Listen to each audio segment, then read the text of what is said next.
আমাদের শত্রু চতুর্দিকে ষড়যন্ত্র সম্বন্ধে জনগণকে সতর্কতার মধ্যে না নিতে পারে, তাহলে পরে বিপদও ঘটে যেতে পারে। সেই লড়াই সংগ্রামের মধ্য দিয়ে আজকে কিন্তু বাংলাদেশ জাতীয়তাবাদী দলের সরকার, এটা হঠাৎ করে এখানে হাজির হয় না, হঠাৎ করে পড়া।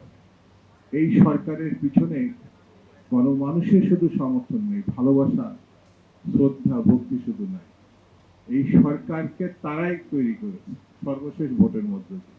সর্বশেষ বিপুল ভোটাধিক্যে জয়লাভ করে এই সরকার প্রতিষ্ঠা করে। আমি শুরুতে বলেছি আমি বেশি কথা বলবো না, শুধু এতটুকু বলি, তারা ভাই যে স্বপ্ন দেখেছেন, যে লড়াই করেছেন, ত্যাগ স্বীকার করেছেন, সেই সরকার কিন্তু এখন আমরা পেয়েছি, বাংলাদেশ জাতীয়তাবাদী সরকার। এই সরকারকে আমাদের রক্ষা করতে হবে।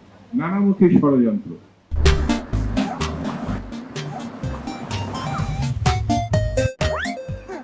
নানা ধরনের ঘটনা, নানা ধরনের প্রচারণা, সেই প্রচারণার সঙ্গে বট বাহিনী একটি শব্দ আমরা পেয়েছি।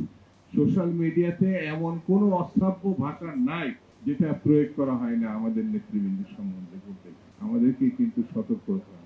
আমাদের শত্রু চতুর্দিকে, সেই শত্রুর মধ্যে দিয়ে জনগণ আমাদের সঙ্গে আছে, জনগণ এই সরকারের সঙ্গে আছে, জনগণ এই সরকার প্রধান জনাব তারেক রহমানের সঙ্গে আছে।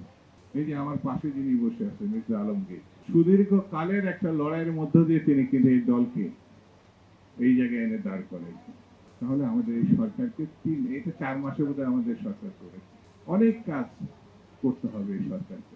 আমরা যদি পাশে না দাঁড়াই, হাতকে শক্তিশালী না করি, আর ষড়যন্ত্র সম্বন্ধে জনগণকে সতর্কতার মধ্যে না নিতে পারি, তাহলে পরে বিপদও ঘটে যেতে পারে।